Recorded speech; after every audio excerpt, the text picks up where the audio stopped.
okay. I wanted to take that place, but it's okay. Okay. Hi, everyone. Today, the second panel is going to be focusing on entrepreneurship. I want to hear first, before I start with my ladies, the panelists, I would like to hear from two people. One to share with me from the audience, briefly, 1 minute, a success story that you were able to get whatever you want as an entrepreneur, and another person to tell me that, unfortunately, I wasn't able, why? So who would like to volunteer? Who? Okay, let me get you the microphone. Okay, please. Was it successful or otherwise? Successful. Excellent. You have 1 minute. Go ahead. We are one of India's first business networks that have helped women entrepreneurs go global. So with 7 active chapters, 2 countries, and 10,000 stakeholders now waiting for what we're doing. That's a massive success story in our case. And Ola Nadine. Excellent. Thank you very much. Anybody else got a story that unfortunately reached the dead end? The lady in pink? Yep. Please. Please, go ahead. Hi. 1 minute. Go ahead. I'm Eve. In this country, I'm a property investment advisor, but before I came here, I started a swim instruction and edutainment company, and the pandemic kind of made it hard for me to pivot because it's really hard to teach swim instruction on Zoom. Okay. And I'm thinking of, rebranding it and starting it again for this country, but I haven't gotten that off the ground yet. But you were not the only estate. person during COVID, okay? Nobody, but actually we benefited some stuff. So thank you very much. So let me come back to you, my panelists. You were able to prove yourselves, and now you are names, and that's why we're here to hear your stories. So I'd like each one of you to give me 1 minute. How did you make it? How did you manage to succeed and reach where you are? Please. All right. First of all, great to be here with everyone. Enjoyed all the panels, and thanks, Caroline. Make use of the 1 minute. For injecting energy in the group. So my name is Ala, co-founder and CEO of Bit Oasis. Bit Oasis were the first, today largest in the UAE, but we serve the wider GCC market, focused on providing an easy and regulated way for investors. How did you reach that? To invest in crypto. Exactly. Wow. I mean, a lot of ups and downs, roller coaster ride. I think for me, what was very important is believing in myself, believing in my team, believing in the mission, why we started Bit Oasis. For me, I'm very passionate about crypto. I believe it's the future of finance, and we're already seeing some of that. Resilience, perseverance, focus, and making sure that you wake up every day with energy that you spread to your team, and making sure that everyone that is with you on this ride understand why they're part of the company, what's the mission, who are we serving as our customers. And I think iterating that as a leader day in and day out. Take a long-term view and don't focus on the short-term, pitfalls. And every entrepreneur obviously goes through that journey as well. How did you reach that level? I agree with everything Ola said. Optimism, I think that is very key when you're an entrepreneur, because it's a roller coaster. You go up and down. There's a lot of challenges. Which is fine. It's okay, right? It's amazing. Yeah, it is part of the learning. And I think, again, it's a long journey, right? It's not, I cannot say it in 1 minute, but a lot to do with the team, with the mission, having the right people, surrounding yourself by the right people that keep pushing you forward, that actually uplift you and believe in you, but it starts also with believing in yourself. And I think there's a lot to say about the culture I grew up in, where it is a culture of entrepreneurship and you can do it, but also Where was trying that? so that you can do it, I right? mean, where was it? What was it? The household, right? It starts Okay. in your house, potentially. Not everyone is lucky enough to have that in the house, but I think education is extremely key. So if we don't have that, maybe focusing on the next generation and educating girls that they can do it. And just thinking in solution term. You will see a lot of, problems along the way, having your own company, but then how do you turn that into an opportunity? And I think Wonderful. that's something that really stood out for me. So thank you so much first, and I definitely second what Ola and Nadine said. It's definitely a roller coaster, and it's so difficult. But I think two things that made me actually become more resilient and definitely positive. It's waking up every morning, going to my office, seeing my team. How many people do I impact on a daily basis? I feel responsible to my team. I feel like I need to push myself every day to go to my office despite all the obstacles. I need to show up to my clients, to my team. I have so many people benefiting out of this company. So there's definitely an impact aspect to the business that keeps me going every day. For sure, I would have never been able to do this if I did not have a full support system. Like I have my family supporting me. I have great mentorship that I rely on continuously with every ups and downs. Like, it's like even when you raise capital, you need to get through so many things, being like a female or being as new into the industry of raising capital, you need somebody always to guide you. And I think having that network of support gives us lots of benefits to keep going. That's wonderful, because in many places, if you're working in a company or anywhere that is, there's a growth happening, and one day you'll become the boss, if possible. But in your case, you started as the boss yourself. Yeah. So I'm going to take this to a different level now. I am a person, I'm a journalist, as I said. I believe in numbers. There are some numbers I would like to share with everybody here. It says 57% of the science, technology, engineering, and math graduates in the Middle East are women. Sure. 34% of the region's tech-focused startups were founded by women. Despite these promising statistics, women entrepreneurs in the MENA region, our region, face significant challenges in accessing resources and achieving scale. From your experience, do you feel that your voices and your success story can really help others to follow your steps and get the funds? Because you didn't start it from your dad's money. You started it from scratch, and you also got it from, proving yourself and getting the funds. How did you manage to do that based on these numbers? So you're unique in a way. So if you share with me, finding and getting the funds, what was your story with it? I'll Also share in from brief. my personal experience. I'll add another statistic actually to the statistics Please. that you've shared, which are super important, particularly in the industry that I'm in, which is crypto. It's the intersection of finance and technology, which are two industries that are heavily male dominated. Less than 6% of C-levels and CEOs/founders in the industry are actually women. On a global level or MENA? On a global, no, global, Okay. yeah. What So, about MENA? just me, I think. Oh, geez. I was like, Okay. maybe it's We'll changing. look- It's changing. We will look for another one. But yeah, exactly. No, actually, I do think it's changing because there are more companies obviously coming into the space. 2024 was a year where a lot of crypto firms either moved into the region or started out of the region. So I believe that's changing from a Middle East perspective. But what I wanted to do is layer that on a global level, also the industry that I'm part of. I think when you look at the numbers in terms of female representation, it's even more grave than what we're seeing, here, obviously in the region. However, when you're a female entrepreneur or a woman in the space, your experience is your experience, right? It's hard to kind of benchmark it to what's happening with others. And being a founder, and I always say that regardless of your gender, it's a very tough thing to do. It's probably amongst the most difficult things to do, and kind of talking to other entrepreneurs as well. Any creation of starting something from scratch to a company that is scalable, that found product market fit, raising money and serving hundreds of thousands of millions of customers is no easy task at all. So maybe just a bit of also numbers. So we've raised close to $40 million of venture funding.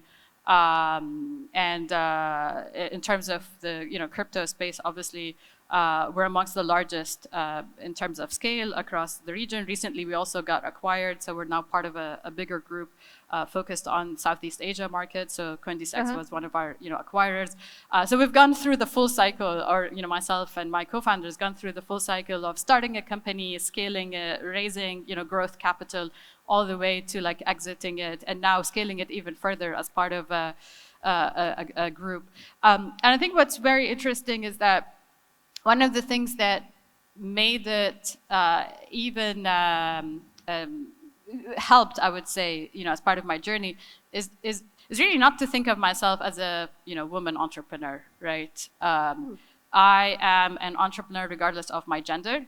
I believe in the mission of my company. I believe in myself, and I'll advocate for myself as well, and I'll advocate for my company. I understand my market and who my customer is and my competition. I'm out there to grow my company and be able to, get the funding. And I think when you focus on all these things, ultimately you'll get success. But I think if you get stuck in the obstacles, well, but I'm a female entrepreneur and like 6% of the industry are female and all of that, you're just creating more and more barriers to yourself to be able to get to that capital that, you're not competing with other female entrepreneurs for this capital. You're actually competing, in our case, is globally with other startups as well. So I think it's like really focus on the end goal and what success looks like for you, and just ignore all the challenges. Was it the same thing with you, Was it the same story or different? I mean, to me, look, I found the little trick is having male co-founders, so that solved it. But the reality is the number is global, right? So you mentioned MENA, but that's the same across the globe. If in different countries it's actually less, actually more, but it revolves around 2 to 1%, right, of funds going to female founders. And some would argue that it's because not a lot of female founders actually apply for these funds, but the reality, there is research around this, and there was an experiment where they looked into a cohort of 50-50, right? People actually applying to the fund, 50% were female founders, 50% were male founders, and the numbers were exactly the same. So whether it's conscious or unconscious bias, that's a long debate, but we can talk about it. But it's there.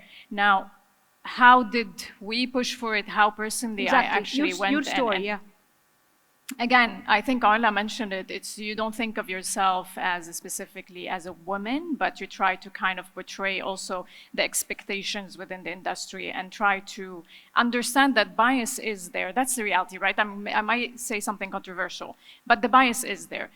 Investors, if they're male, they're more, comfortable with someone who looks like them, who talks like them. And there is science behind it also. The brain functions differently. The frequency of the voice is different. That's why you have women in boards that need to speak up higher so they're actually heard. There's a lot of little tricks that you can start to kind of coach yourself or apply and get to where you want to get to. But the reality is, you know your business more than anyone, and if you truly believe in it, then someone along the way is going to see this, and these are the investors you want on board. Wonderful. Do we have a different experience? No, I actually have a very similar experience. When I get asked this question, I always say I've never looked at myself as a female entrepreneur. I always looked at, I'm an entrepreneur. I'm very capable of doing what I'm doing. The issue is you can sense always a sense of bias, especially in AI. Like I'm building in AI, I'm not a technical person. So when you're like in a room with investors or with engineers, they're always, I wouldn't say condescending, like I understand more. And there's an element of we as women, we need to tick all boxes before we talk about anything, or like, let's say if you're applying to a job, you have to tick all boxes to apply to the job, right? If it's a male, they would be 50% eligible and they still apply, right? So it's psychologically, we're different. We need to be more perfectionist, or like, we're much more, I would say, responsible towards money. Like when we raise capital from investors, there's always this sense of, I'm extra careful about this money. I know I need to invest it wisely. I need to make sure that I don't burn the cash in the business. I have to make sure that there's sense of responsibility towards retaining the investment back to client being successful. Again, that's sometimes not taken into, it's not like I would say, taking towards us, sometimes it's against us, right? But again, that's part of the challenge, and we just need to overcome it. We are who we are, and the fact that we know our business very well, we're knowledgeable, we're responsible, our work speaks for itself. So in a nutshell, if I may summarize this, that you believe in yourself as a capable entrepreneur, no matter what's your gender, and you Correct. apply for it, you keep pushing until you get it, and you're successful because they heard your voice. But there are also a lot of women who don't really believe in themselves, and they need the education, the support, the mentoring, in order to understand that it is possible. So I see you nodding. What do you think? That it's possible? Of course it's possible. Exactly, but is that something that, you know, needs education Yes, or needs mentoring? How can you really let this woman entrepreneur who is like thinking to become an entrepreneur to take the step? I mean, I love this question, right? And we all work in tech, so there's a lot of, you know, our brain probably now is built to think in data and numbers. And there's this research I always refer back to because I have a little girl, and it shows really the impact of visualization on little girls and how they see themselves in the future. And I think it's super important that we keep bringing visibility to success stories of women because they can see it. The other day I was on a different panel, and this small story came to my mind. I have someone in the family, a female doctor, and she has a little girl. And all her friends are doctors around her because that's her work, right? Line of work, she's always with doctors, and all her friends who are women are doctors. Her little girl comes to her and asks her, "Mama, can men be doctors?" And I love this. And I love this. It's the power of seeing something and imagining yourself, right? Projecting yourself. And I think there's so much work to be done there for girls. There is a study around this where in a classroom they started showing, you know, from young age, and they followed them for around 15 years, if I'm not mistaken. They started showing them astronauts who are women, doctors who are women, technicians who are, so all of these different role models. And by the time they got to university and they asked the guys, the girls and the boys what they wanted to be, the answers were equivalent because they showed them what's possible. So yes, I'm extremely for showing the possibilities out there. Yeah, I echo Nadine's words 100%. I think the visibility on successful women entrepreneurs, in any field actually, I wouldn't say just entrepreneurs, highlighting role models. I think events and platforms like that create a lot of impact. And I think having that exposure from a young age, that yes, you are able to build something. There are challenges, acknowledge the challenges, but there is support systems that are there available. You are able to go through that journey. You are able to also be fulfilled as part of that journey as well. I think highlighting role models is probably the most important thing and the most impactful things for other, you know, female potential founders to be able to see. But I would say actually it's not just for girls, but equally boys as well from a younger age, because we live in a society where, you know, different genders play different roles as well. And I don't think we can separate success from life and living a fulfilling life as well. So I think acknowledging that women can have a productive role in society, a leadership role, be it from an entrepreneurship perspective, you know, government, sports, etc., and at the same time be able to lead a fulfilling life and be able to be part of society in different roles, and also equally having that exposure for, you know, boys and girls that are going to grow into men and women is also crucial. You know, women are part of society in different roles, and they're able to fulfill those roles, you know, to various degrees as part of their success journey as well. I think having that education early on for all parts of, you know, different societies, and I wouldn't just kind of single out, you know, girls as part of that, is important, you know, for future generations. Do you want to add anything, Noor, or shall we go to the audience, please? No, actually, I just wanted to add one point, which is we are privileged to be able to be where we are today, Absolutely. right? We were lucky to be well educated, got the support system to reach where we are. The problem I see is with lots of women that needs lots of support, as you mentioned in your question. Like, what do we do to these women? And these women could be in our ecosystem, like in our company, could be friends of friends. Like, I think we need to talk about it more. We need to highlight it much more. For so many people, like I see it in my team sometimes. It's in their mind, it's so difficult to be seen or heard or sit on a panel or do something that people actually could acknowledge. It starts from the home, from education, and if you weren't lucky in these two, eventually us as leaders, we should potentially give back as much as possible to the people at least around us, to try to empower as many women as possible in whatever capacity, whether they want to be entrepreneurs or they want to be executives in a company or sit on boards, just for these women to flourish at what they're actually trying to do and be seen and heard. I agree with you. And let's be very frank. I think we're also blessed. Like living in the UAE, you meet lots of entrepreneurs, you hear lots of stories, you see that, the arms are open to welcome people, to give them a chance. But in many countries, and especially in the MENA region, we look at them and we ask why these people don't have the same opportunities like us living here. And when I say us, we're talking about expats living here and became part of the family, which is something we all feel and appreciate, of course. But if I want to ask the audience now, if anybody here who is hoping to become an entrepreneur, what question would you ask my panelists? Anybody, or you're already a successful entrepreneurs? If you don't raise your hand, that means you will need to hear from you. Anybody? I cannot see from the lights. That's too... Yeah. Yes, please. If you can give them the microphone. The lights are too strong here.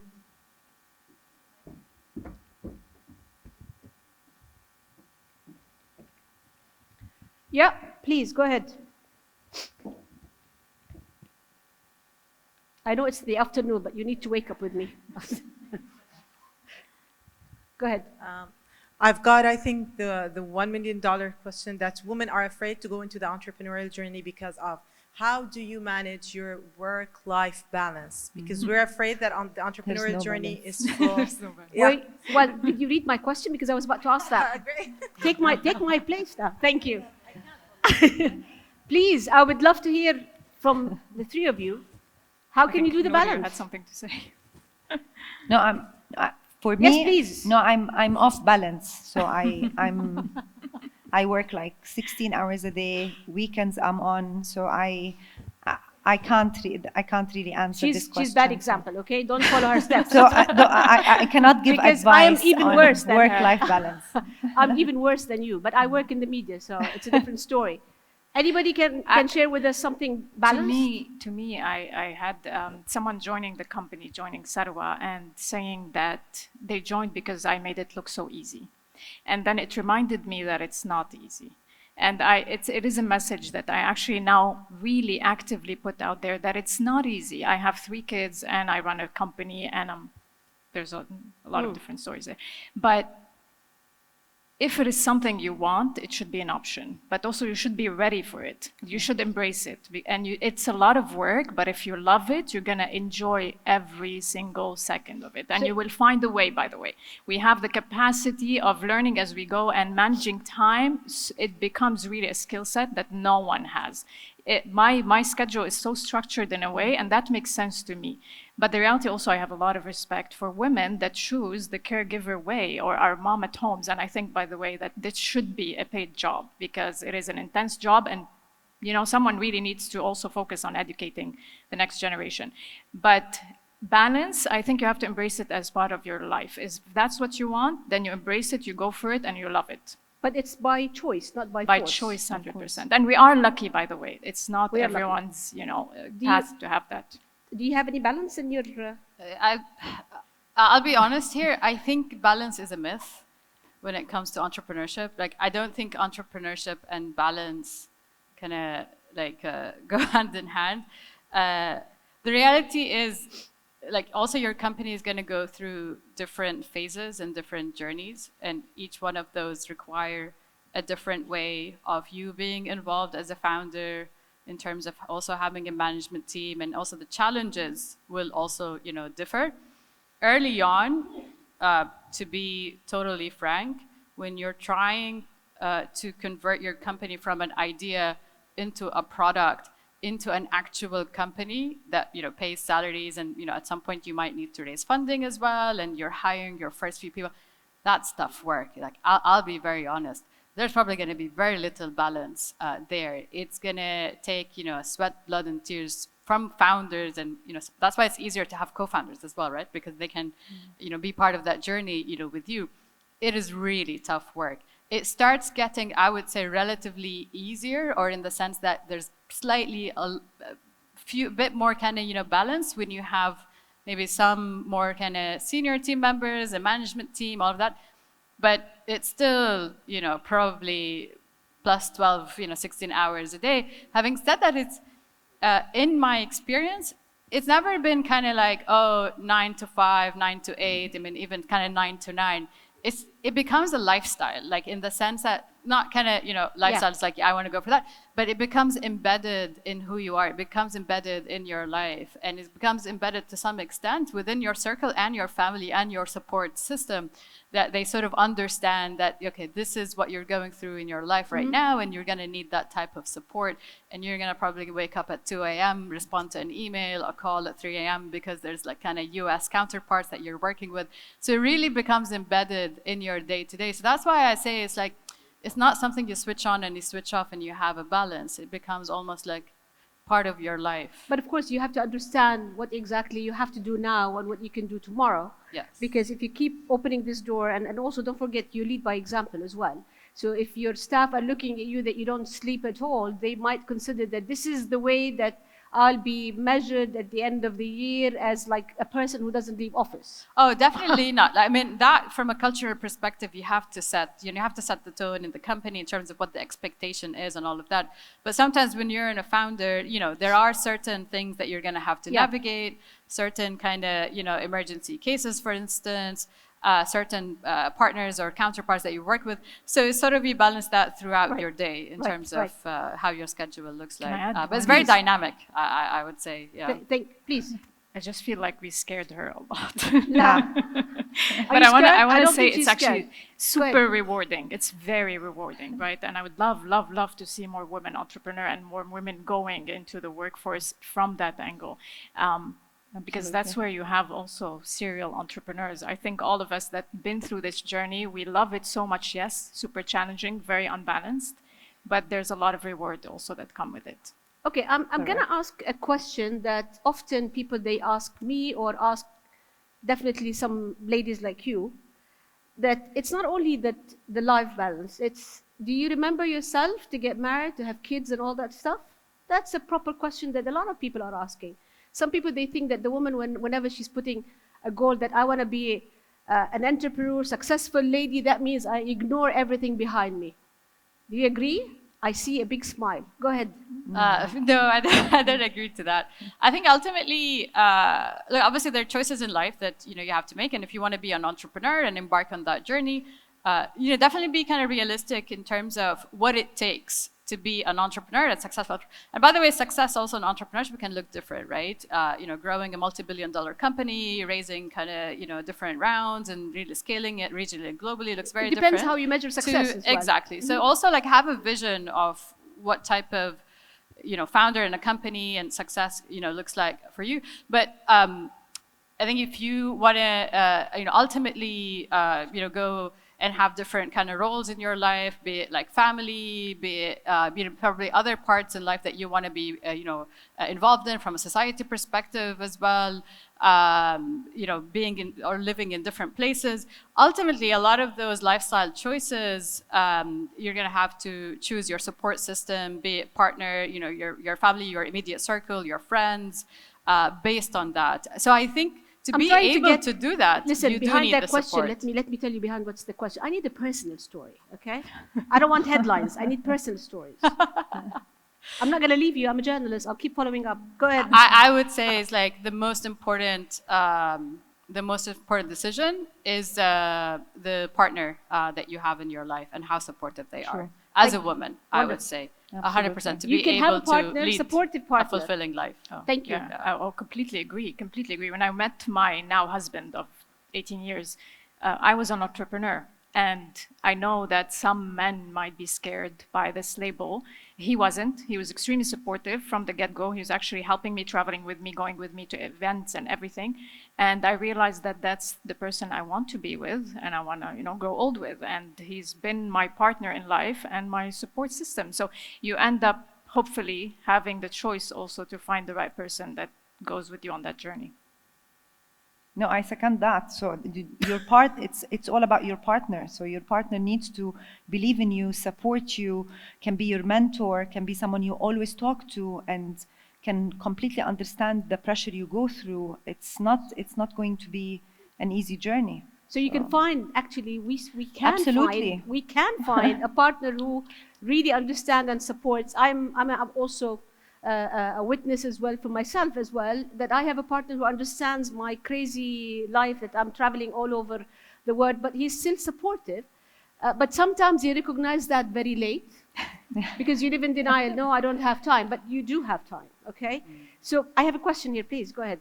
Yes, excuse my ignorance because I'm not in depth familiar with your companies, but my question is around when you start a company, sometimes you start it with someone and you've got a co-founder and then it pivots and then you become a sole founder.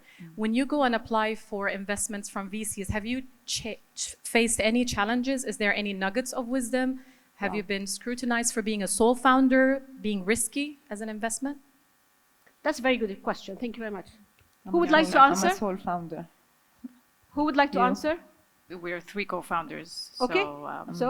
But I'm also a venture partner, so I do mentor startups. And one of the things I personally believe, and Ola, you tapped into this, is it's good to have a co-founder. It's not necessarily because you do have amazing success stories of solo founders, but it does help a lot along the journey. And I know investors recognize this too. So usually they're reluctant to invest in companies that are sole founders because of the toll it could take on you, right? So it takes a very, very strong person to do it by themselves. I'll add a couple of words there, please. because I think when we started out and we've raised our first funding, we were 2 co-founders who were like full-time on the company.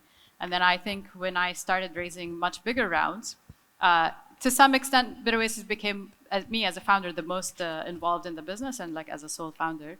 But ultimately, there was a team, right? And also investors bet on the founder, but also the team and who they've sort of brought around them to be able to execute on the mission. So I think it helps definitely, and that's the truth, to have co-founders early on when you're raising your first few rounds. And I But think ultimately, it's about the team. At that later stage, you don't have the key woman-men risk, right? You So you have a don't. team It's just that's a there team. and they know the company Yeah. has the right foundations so it can evolve. Yeah. Okay. So I'm the only founder of my business, but again, there's a difference because when I bootstrapped my business until it became mature when I got investors. So it's never a question, it's never a topic because they understand that I've built it over 16 years. So there's that element of trust that I'm there for sure. They'll ask for strong executive team. So who's your C-level that's around you at the stage of the business? But definitely, when you're starting, it helps a lot to have a co-founder. Sometimes actually I wish I have a co-founder to support me. Never too late. So it helps. Never too late? Yeah, and never too late. Actually, most of my C-level now, they are actually technically partners or co-founders. Mm-hmm. Thank you very much. We have a question here, please. It's really great to be here. I'm a Nigerian living in the UK and visiting the UAE, and it's interesting to see that we are still going through the similar issues as women in finance. My question to you, ladies, is what lessons or takeaway, looking back now, have you learned and would have made your life easier? And what can you pass as nuggets to us? Just that's enough.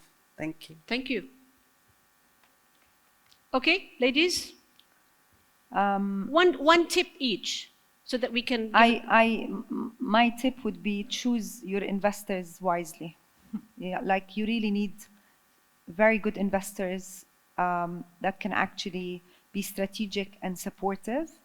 Not every investor can add value. Some investors are actually or could potentially hinder your business. So you need really a good match between your vision, values, and the investor you onboard.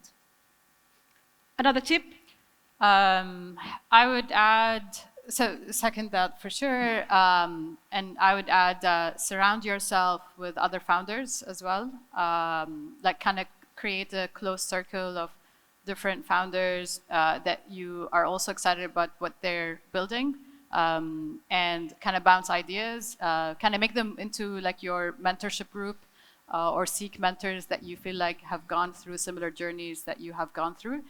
I think being a founder sometimes can be very lonely, and we fall in the trap of thinking it's only us that kind of going through those challenges. And the reality is probably almost every founder that I spoke to have gone through similar journeys. So it really gives you that strength, I think. Thank you.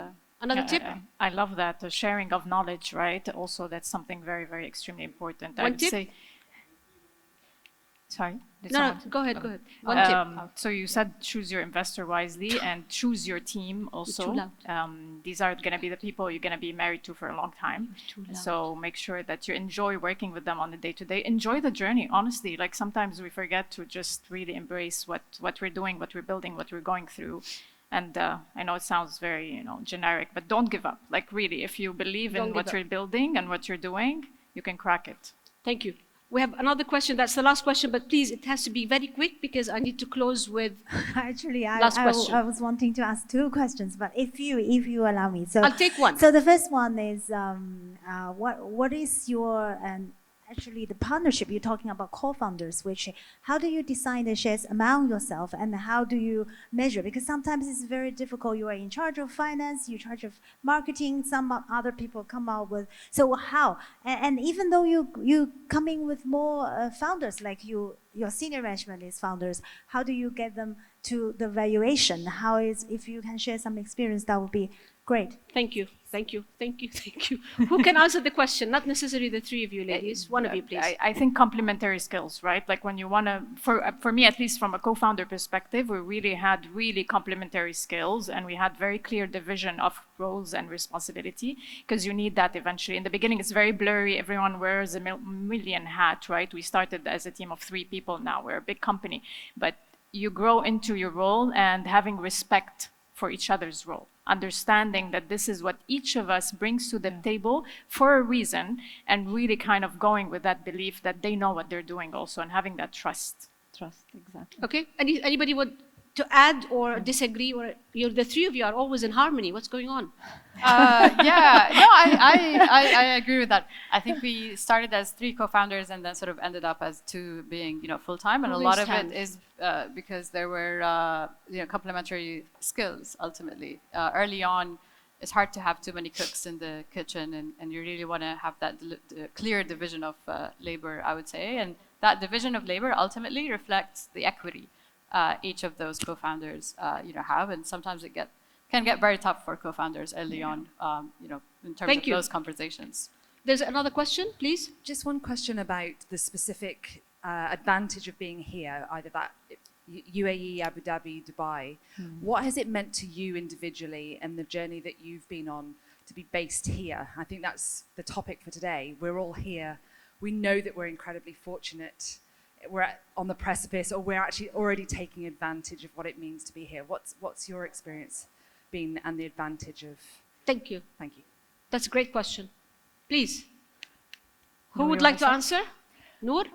So I've been living here fortunately for 14 years, and this place offers so much. So first, it's a great platform for your business to grow. You have access to investors, you have access to multinational companies, you have access to great partners, infrastructure, events, networking. this place offers so much, right? So when you compare UAE compared to other countries, when you even want to set up a business, ease of doing business, even when you want to attract global investors, it's a very attractive place. There's element of trust when investors want to invest in the UAE. Even like they incentivize you more now to set up an ADGM. So for me, I feel I'm fortunately lucky to have my company here. Absolutely. Okay, I'm gonna just close by one, because we only have 1 minute left, by quick question. Being in the Gulf, and especially in the UAE, it's also lots of competition, because there's lots of people who are really reaching the level of excellence. So give me, each of you, one tip for the young entrepreneurs that they should not do. Do not do because of the competition in the market. Do not do. Ola. One thing, don't do it. I mean, hold yourself back. Just because there's competition in the market doesn't mean that you shouldn't be there. Understand the competition. No. You really should well. be there. No. Sorry. You should be there. But don't do this in order for you to be part of the competition and successful. So we say give them tips what to do. But I want you to tell them, give them tip not to do. Underestimate yourself. Don't underestimate yourself. Thank you. Yeah. Don't obsess over competition. Okay, don't feel obsessed under competition. Stay curious.